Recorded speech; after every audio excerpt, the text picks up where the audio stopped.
नमस्कार दोस्तों, आज हम यूनिट सेकंड स्टार्ट करेंगे। आपके क्रांति की शुरुआत, पिछली यूनिट में हम चर्चा कर चुके थे कि किस प्रकार से वास्तिला के दुर्ग का पतन हुआ और बूर्बो वंश का राजा लुई 16वां था और लुई 16वां उसकी रानी मेरी एंटोनेट, इन सब के फिजूल खर्ची और फ्रांस का अमेरिकी क्रांति में सहयोग करने के कारण बहुत ज्यादा फ्रांस पर अनावश्यक रूप से फ्रांस के राजकोष पर अनावश्यक रूप से बोझ पड़ा, जिस कारण से फ्रांस की आर्थिक स्थिति ठीक नहीं रही थी और सम्राट को मजबूरी में नए कर लगाने पड़ रहे थे ताकि जिससे राजकोष में बढ़ोतरी हो सके।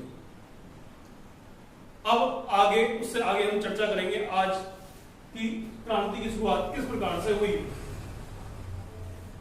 वास्तिला की घटना जो थी वो तो एक तरीके से हम कह सकते हैं क्रांति का चरम बिंदु का था, या हम कह सकते हैं मध्य बिंदु था। शुरुआत क्रांति की प्रारंभ मतलब थोड़ा सा उससे पहले से घटनाएं प्रारंभ हो चुकी थी। देखिए, हमने पहले बताया, पिछले चैप्टर में हम लोग चर्चा कर चुके थे कि फ्रांस की आर्थिक स्थिति ठीक नहीं रही थी, इसलिए वहां के सम्राट को नए कर लगाने पड़े। अब वहां का जो सम्राट था लुई 16वां नए कर लगाना चाहता था। फ्रांस का जो राजवंश था बूरबोन वंश, और वहां पर यह व्यवस्था रही थी पहले से ही कि आप जब भी कोई नया टैक्स लगाएंगे या नया कर लगाएंगे तो आप अपनी स्वेच्छा से नहीं लगा सकते। आपको एक बैठक बुलानी पड़ेगी, तीनों वर्गों की बैठक, जिसमें तीनों वर्ग शामिल होंगे, प्रथम वर्ग, द्वितीय वर्ग, तृतीय वर्ग।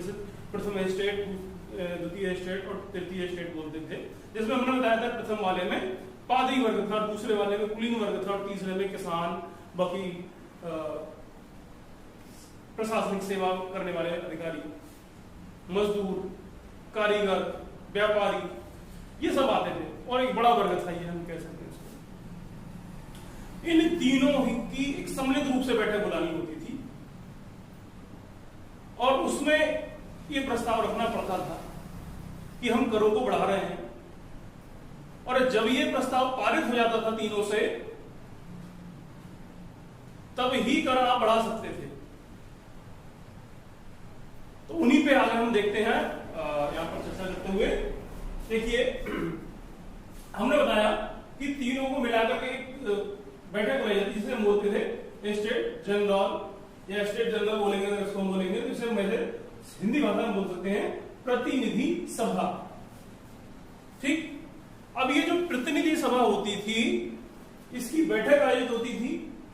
अब इस प्रतिनिधि सभा की जो अंतिम बैठक हुई थी इससे पहले, मतलब जब लुई 16वें ने बैठक बुलाई, तो जब लुई 16वें ने बैठक बुलाई उससे पहले जब बैठक बुलाई गई थी, तो अंतिम बैठक 1614 ईस्वी में हुई थी। 1614 ईस्वी के बाद कभी भी कोई बैठक ही नहीं बुलाई गई।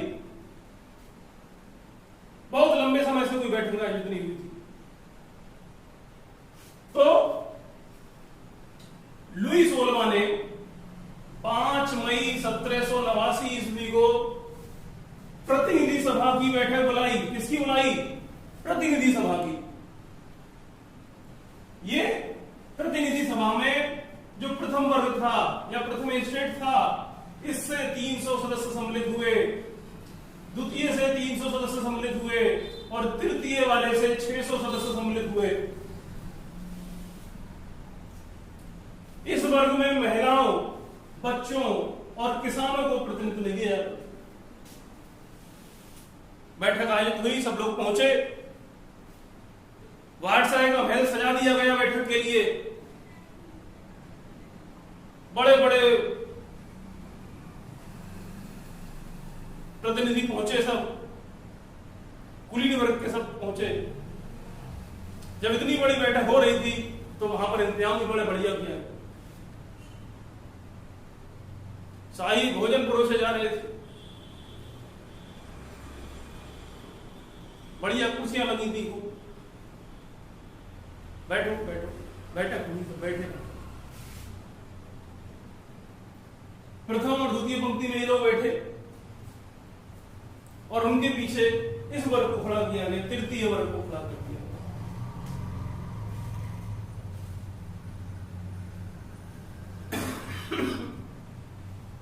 ये जो तृतीय वर्ग था, इसमें इस बार बड़े विद्वान व्यक्ति पहुंचे हुए थे, लोग ज्यादा पढ़े लिखे थे इस वर्ग के, और उन्होंने जाकर के मांग उठा दी कि इस बार जो वोटिंग होगी इसमें क्या होगा, प्रत्येक सदस्य को एक वोट देने का अधिकार होगा। जबकि पुरातन व्यवस्था क्या थी कि तीनों ही को एक एक वोट देने का अधिकार होता था। जैसे जो प्रथम स्टेट था इसका एक वोट माना जाएगा, द्वितीय स्टेट का एक वोट माना जाएगा और तृतीय स्टेट का एक वोट माना जाएगा, इस प्रकार से। और जहां दो वोट एक तरफ हो गए तो प्रस्ताव पारित मान लिया जाता। अब आप खुद सोचे विवेक से कि जब इस वर्ग को बढ़े हुए टैक्स, मतलब टैक्स देने की छूट थी, तो टैक्स बढ़े चाहे टैक्स घटे, इस वर्ग पर तो कोई प्रभाव नहीं पड़ना, घटने का कोई सवाल नहीं। राजकोष बढ़ेगा तो एक ही तरीके से बढ़ सकता है, करों की दर को बढ़ा दिया जाए और कुछ फालतू कर लगा दिए जाए, तभी बढ़ सकता था, अन्यथा तो बढ़ने का कोई चांस नहीं था। इन दोनों को कर देने नहीं है तो ये तो पक्ष में किसके रहेंगे कि कर बढ़ा दीजिए, क्योंकि इनकी अय्यासियों की वजह से, इनके जूल खड़कियों की वजह से ही फ्रांस की स्थिति हुई थी। अब ये कितना भी तृतीय वर्ग कहे कि कर मत बढ़ाइए या कर एक्स्ट्रा कर मत लगाइए, लेकिन प्रस्ताव को पारित हो जाना था।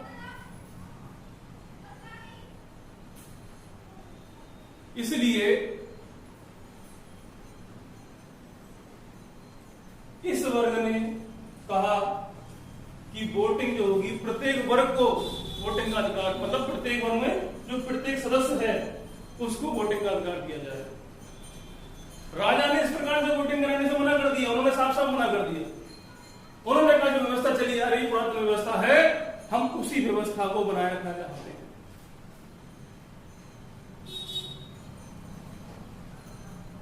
जबकि उस समय एक विचारक हुए रूसो ने सोशल कॉन्ट्रैक्ट में एक लोकतांत्रिक सिद्धांत दिया था। उन्होंने कहा जैसे लोकतंत्र में क्या होता है, लोकतंत्र में प्रत्येक व्यक्ति को वोटिंग का अधिकार, मतलब इसे हम एक पैमाना सेट कर देते हैं। जैसे हमारे भारत में एक लोकतंत्र स्थापित है या भारत एक लोकतांत्रिक देश है, तो हमारे यहां पर क्या है, एक योग्यता निर्धारित कर दी गई है। क्या योग्यता निर्धारित कर दी गई है कि प्रत्येक व्यक्ति जो वयस्क हो चुका है, और वयस्क होने की आयु अलग अलग देश अपने हिसाब से निर्धारित कर लेते हैं। जैसे पहले हमारे यहाँ पर 21 वर्ष हुआ करती, तो उसको घटाकर 18 वर्ष कर दिया गया। तो सीधे सीधे क्या है कि जो व्यक्ति वयस्क है उसको वोट देने का अधिकार है, ये हमारे यहाँ व्यवस्था है। ऐसे ही लोकतांत्रिक सिद्धांत उन्होंने अपनी पुस्तक सोशल कॉन्ट्रैक्ट में दिया था, उसका उदाहरण दिया था कि लोकतांत्रिक व्यवस्था यह कहती है कि प्रत्येक व्यक्ति जो मतलब उसमें सदस्य है उसको सबको वोट देने का अधिकार होना चाहिए। राजा नहीं माने, तो तीसरा वर्ग था, तृतीय स्टेट जो था, इसने उस सभा का बहिष्कार कर दिया और ये बाहर चले आए सभी लोग मिलकर के। और जो तीसरा वर्ग था उसके जो प्रतिनिधि थे तीसरे स्टेट के, वो अपने आप को संपूर्ण फ्रांस राष्ट्र का प्रवक्ता समझते थे। क्या समझते थे? संपूर्ण फ्रांस राष्ट्र। वो मानते थे कि हमारी जो आवाज है वही फ्रांस की आवाज है, हम जो फैसले ले सकते हैं या हम जो सोचेंगे हम अपने देश हित में ही सोच रहे हैं। इसीलिए उन लोगों ने, तीसरे वर्ग ने खास तौर से 20 जून क्या हो जाएगा 1789 जो प्रतिनिधि सभा थी 20 जून को उस प्रतिनिधि सभा ने वर्साय के इंडोर टेनिस कोर्ट में, किसमें, इंडोर टेनिस कोर्ट में जमा हुए सभी लोग मिलकर के और शपथ ग्रहण करी। उन्होंने कहा एक अपनी नेशनल असेंबली गठन किया। उसमें उन्होंने क्या कहा, एक नेशनल असेंबली का गठन किया और शपथ ली कि जब तक सम्राट की शक्तियों का हम खात्मा नहीं कर देंगे, उसके विशेषाधिकारों को समाप्त नहीं कर देंगे, उसके विशेषाधिकार समाप्त नहीं कर दिया जाता, तब तक क्या होगा,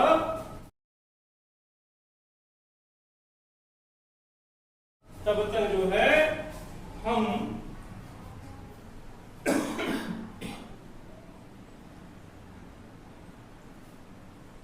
तब तक ये जो हमने एक नेशनल असेंबली का गठन किया है इसको भंग नहीं करेंगे। क्या किया इन्होंने, नेशनल असेंबली का गठन कर दिया।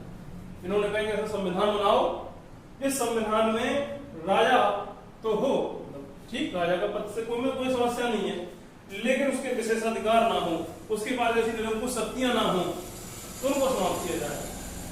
और जब तक ऐसे संविधान का निर्माण नहीं होगा तब तक ये हमारी नेशनल असेंबली बनी रहेगी, हम इसको भंग नहीं करेंगे। इसमें जो नेतृत्व किया, जो दो प्रमुख नेता निकल करके आए, जो नेतृत्व करने वाले थे, वो थे मिरावियो और आवेसिए। क्या नाम था इनका, आवेसिए। मिरावियो जो था ये कुलीन वर्ग का था। कुलीन वर्ग समझते, हमने जो बताया था दूसरा वर्ग जो था कुलीन वर्ग, उससे संबंधित था। और ये पादरी वर्ग से संबंधित, मतलब कह सकते हैं खुद एक पादरी ही था आवेसिए। फिर भी ये अपने ही अधिकारों के खिलाफ तीसरे वर्ग का साथ दे रहे थे। इन्होंने कहा कि सही बात है बिल्कुल भी कि कोई भी विशेष अधिकार नहीं होना चाहिए, ये उसका साथ दे रहे थे। और जब नेशनल असेंबली संविधान का प्रारूप तैयार करने में व्यस्त थी तो पूरा फ्रांस आंदोलित हो रहा था और ऐसी कड़ाके की ठंड पड़ रही थी उस समय कि उस ठंड के कारण बहुत ज्यादा ठंड पड़ गई।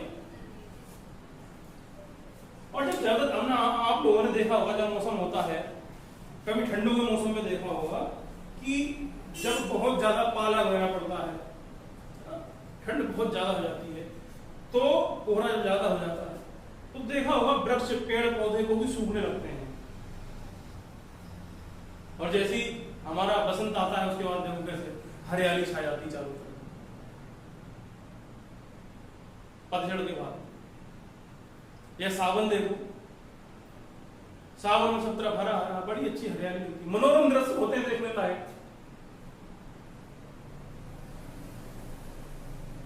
तो जब वहां पर अत्यधिक ठंड पड़ी तो फ्रांस में फसल खराब हो गई और फ्रांस में फसल खराब होने के कारण जो पाव रोटी थी उसके दाम बढ़ गए।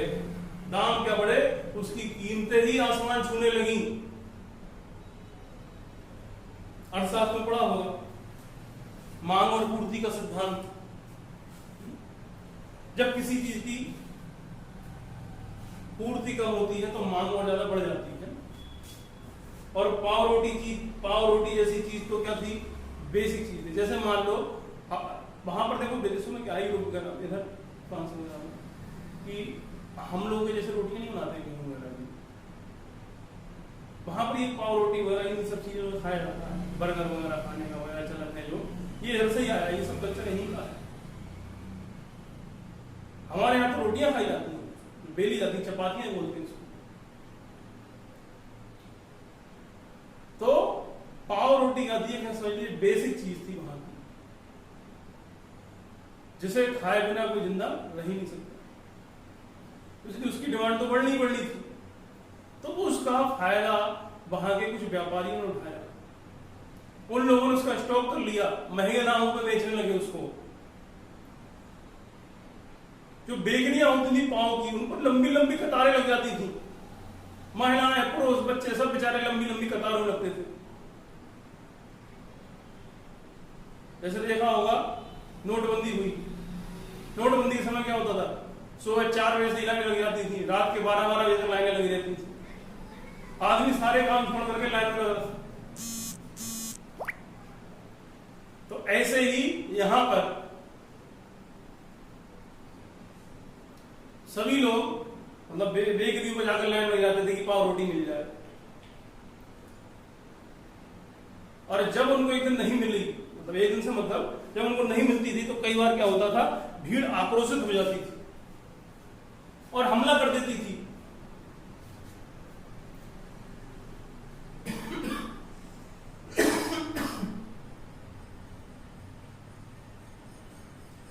एक बार ऐसी बेकरी दुकान पर गुस्साई महिलाओं ने हमला कर दिया। तो वहां के जो सम्राट थे लुई 16वां, उन्होंने सेना को शहर में घुसने का आदेश दे दिया। और यही घटना थी जो हमने पिछले चैप्टर में इसकी चर्चा करके आए थे। 14 जुलाई 1789 ईस्वी को बास्तिला के दुर्ग का पतन हुआ। वो वही घटना थी, वहीं से आक्रोशित हुए। और बास्तिला के दुर्ग का पतन करने के पश्चात लोग की क्रांति जो थी वो गांव-गांव तक फैल गई। हमने बताया था पिछले चैप्टर में। अब गांव-गांव लोगों को मतलब ये ऐसी अफवाह मिल गई, राजा ने कुछ लठे तैयार कर रखे हैं, लटपट लेके आएंगे और वो फसलों को उजाड़ देंगे और हम सबको मारेंगे, ऐसी व्यवस्था करेंगे। इसलिए इससे क्या हुआ, ग्रामीण लोग आक्रोशित हो गए। उन्होंने बेलचे, कुदाले और सारे हथियार लेकर के निकल पड़े वो, और उन्होंने क्या करा, भंडारों को लूटा। जो सरकारी भंडार थे अनाज के, उनको लूटना स्टार्ट कर दिया। और जो लगान के दस्तावेज थे, परेशान किससे थे, कर से। और सारे हर किसी का एक रिकॉर्ड रखा जाता है। जैसे अगर आपके गांव में मतलब आपसे अगर कर लिया जाता है तो कर लेने का रिकॉर्ड होता है कि आपसे लिया गया नहीं लिया गया। तो ऐसे ही लगान के जो दस्तावेज होते थे, तो सबसे पहले किसानों के हाथ जब वो लगे तो उन्होंने उन्हीं को जला दिया। जब रिकॉर्ड ही नहीं बचेगा तो आपको कैसे पता कि हमने कर दिया नहीं दिया। किसानों ने उसको जला दिया। और जब ये विद्रोह की अग्नि चारों तरफ फैल रही थी बड़ी तेजी से, तो वहां के जो सम्राट लुई 16वां थे, उनको यह एहसास होने लगा कि अब क्रांति संभलने वाली नहीं है। तो अंत में उन्होंने क्या किया, नेशनल असेंबली को उन्होंने मान्यता प्रदान कर दी। और 4 अगस्त 1789 की रात को असेंबली ने करों, कर्तव्यों और बंधनों वाली सामंती व्यवस्था के उन्मूलन का आदेश पारित कर दिया। यह आदेश पारित हो गया। राजाओं के विशेष अधिकार समाप्त कर दिए गए, राजा के पादरी वर्ग के विशेष अधिकार समाप्त कर दिए गए, जमींदार जो कुलीन वर्ग था उसके विशेष अधिकार समाप्त कर दिए गए। बहुत से जो कुलीन वर्ग के विशेष अधिकार यहां समाप्त हुए, बहुत से कुलीन वर्ग के लोग तो देश छोड़कर ही चले गए। पादरी वर्ग की संपत्तियां जब्त की गई, उनकी भूमियां जब्त की गई। और इन सब के बाद जो सरकार बनी उसको लगभग 20 अरब लिब्रे की प्राप्ति हुई। 20 अरब लिब्रे की प्राप्ति।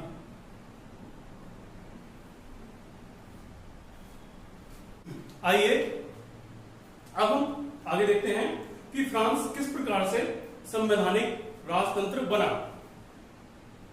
क्योंकि जो नेशनल असेंबली थी, नेशनल असेंबली की मांग की थी कि संविधान का निर्माण होना चाहिए, और जो संविधान का निर्माण होगा उस संविधान के निर्माण के द्वारा राजा की शक्तियों पर अंकुश लगाया जा सकेगा।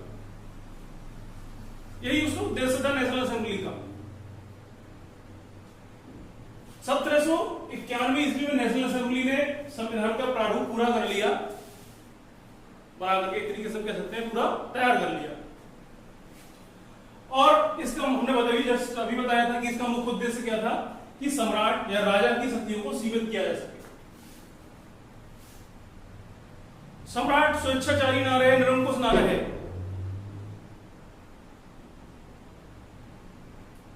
उन्होंने क्रांति के पश्चात अपने यहां पर कोई लोकतांत्रिक व्यवस्था को नहीं अपनाया। वो संवैधानिक राजवंश लेकर के आए। राजा अभी भी होगा, लेकिन संविधान के अधीन होगा, संविधान उस पर अंकुश लगाकर रखेगा। और उनका क्या कार्य था कि सम्राट के हाथों में शक्तियां केंद्रीकृत ना हो। जब शक्तियां किसी के हाथ में, सारी शक्तियां किसी एक व्यक्ति के हाथ में दे दी जाए तो क्या होता है, व्यक्ति निरंकुश हो जाता है। और जब शक्तियों का विकेंद्रीकरण हो जाएगा, विकेंद्रीकरण से मतलब समझ रहे हैं, फैलाव या बिखराव, जैसे आप उदाहरण के रूप में समझ सकते हैं, जैसे किसी घर में उदाहरण ले लें या किसी शहर का ले लें, अगर सारी शक्तियां किसी एक व्यक्ति को दे दी जाएं कि इसी व्यक्ति का निर्णय माना जाएगा, ये जो कहेगा वही सही होगा, उसको बहुत सारी और शक्तियां दे दी जाएं, तो क्या होगा, व्यक्ति स्वेच्छाचारी हो जाएगा। वो स्वेच्छाचारी मतलब जो उसकी इच्छा में आएगा वो वही कार्य करेगा, निरंकुश हो जाएगा, उसके ऊपर किसी का अंकुश नहीं रहेगा। और वहीं शक्तियों का जब बिखराव कर दिया जाए, सबको कुछ थोड़ी थोड़ी हमने शक्तियां बांट दी हैं कि आप ये शक्तियां आपके पास दे दी गई, आपको ये शक्तियां दे दी गई, आपको ये शक्तियां दे दी गई, तो क्या रहेगा, जिनके पास वो सारी शक्तियां बटी हुई हैं वो किसी एक व्यक्ति को शक्तिशाली नहीं होने देंगे। तो यहां पर जो संविधान का प्रारूप तैयार हुआ उसमें क्या किया गया, शक्तियों को विकेंद्रीकृत किया गया, शक्तियों का विकेंद्रीकरण किया गया।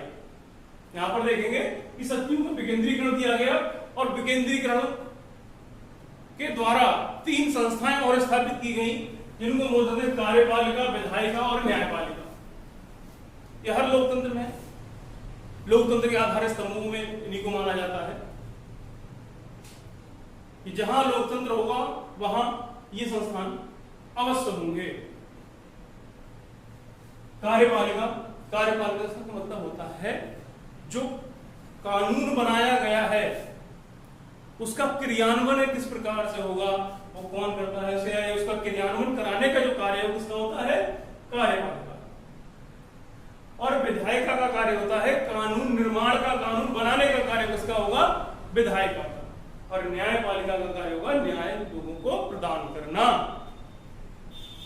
तो यहां पर ये 3 संस्थाएं फ्रांस में बनाई गई। कार्यपालिका का कौन कौन थे, सम्राट और मंत्री। कौन कौन थे, सम्राट थे और मंत्री, मतलब जो राजा था। विधायिका, विधायिका नेशनल असेंबली जो थी इसी को हमने विधायिका मतलब विधायिका घोषित कर दिया गया। कानून निर्माण का कार्य नेशनल असेंबली को सौंप दिया गया। और नेशनल असेंबली में कितने सदस्य थे, इसमें 745 745 टोटल मेंबर्स थे इसमें।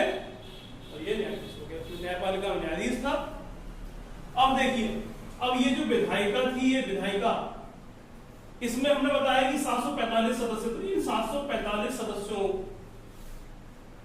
का चुनाव किस प्रकार से होता था, ये 745 कौन होते थे जो इसमें चुनकर आते थे। तो देखिए, इसका चुनाव जो होता था नेशनल असेंबली का, वो अप्रत्यक्ष रूप से होता था, प्रत्यक्ष रूप से नहीं होता था। ठीक, अप्रत्यक्ष रूप से नेशनल असेंबली का चुनाव होता था। इसमें क्या किया गया था, जो नेशनल असेंबली के चुनाव थे इसके लिए एक निर्वाचक समूह तैयार किया गया। जो निर्वाचक समूह होता था वो नेशनल असेंबली के सदस्यों को चुनता था। इसके लिए देखो यहां पर देखेंगे, थोड़ा सा यहां पर आ जाइए, ये निर्वाचक समूह तैयार किया। निर्वाचक समूह में पहले क्या करते थे, पहले जो फ्रांस के नागरिक थे वो नागरिक मिलकर के निर्वाचक समूह तैयार करते थे और ये निर्वाचक समूह नेशनल असेंबली के सदस्यों को चुनता था। ये प्रक्रिया थी। अब थोड़ा और पीछे आते, देखिए, ये जो नागरिक थे जो निर्वाचक समूह का चुनाव करते थे, ये हमने उस समय क्या किया, फ्रांस में नागरिकों को भी 2 भागों में बांट दिया गया। एक सक्रिय नागरिक कहलाए और एक निष्क्रिय नागरिक कहलाए। सक्रिय नागरिक कौन थे, देखो वोट देने का क्या था, मतलब देखो ये जो सक्रिय नागरिक होते थे यही निर्वाचक समूह का चुनाव करते थे। निष्क्रिय नागरिकों को निर्वाचक समूह के चुनाव में हिस्सा लेने का अधिकार नहीं होता था। दो कैटेगरी में बांट दी अभी अभी। देखिए सक्रिय नागरिक कौन थे? ऐसे 25 वर्ष से अधिक के पुरुष जो 3 दिन की मजदूरी के बराबर कर चुकाते थे। देखो इसमें महिलाओं को सम्मिलित नहीं किया गया। महिलाएं किसमें आ जाएंगी? निष्क्रिय नागरिकों में आ जाएंगी। वो सक्रिय नागरिक नहीं कहलाएंगी, फ्रांस की नागरिक कहलाएंगी, लेकिन वैसी नागरिक निष्क्रिय नागरिक। सक्रिय नागरिक कौन होगा? सक्रिय नागरिक जिसकी उम्र 25 वर्ष से अधिक हो चुकी हो।